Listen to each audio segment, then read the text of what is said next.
Patrick, what is a transition blush? Okay, why is it getting so complicated? We have the OG Patrick Ta blushes with a cream and a powder. And now we have these transition powder blushes, okay?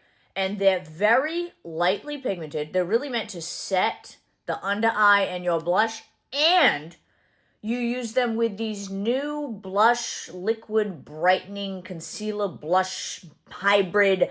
I don't know what the fuck is happening. Okay, so I'm going to follow this routine as it is instructed, which is first to lay down your typical concealer just in this inner corner area. Then with a concealer brush, you're going to slowly begin to blend out the concealer, but I'm not blending it out all the way.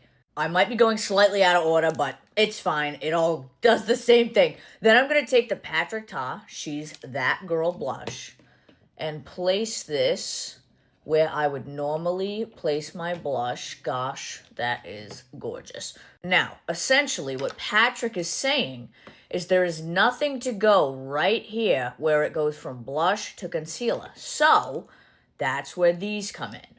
You take this and you put a dot there, a dot there, a dot there, a dot there. And where you want to create that transition from concealer to blush, you're going to finish blending in the concealer.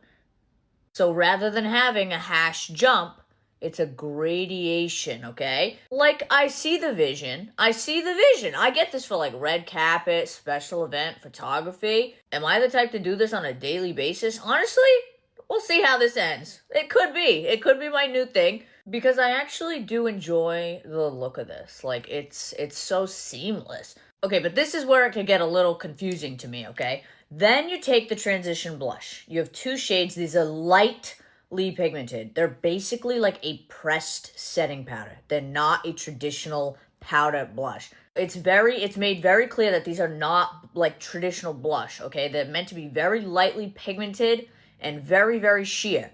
So if I touch this, right? Look at that. Very sheer. Nearly no pigment. That's by design. Whereas if you touch, a traditional Patrick Ta powder blush, you can tell the difference in the formulas.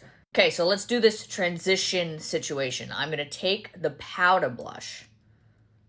Picks up a lot of pigment. These are very pigmented. I actually, don't want too much pigment.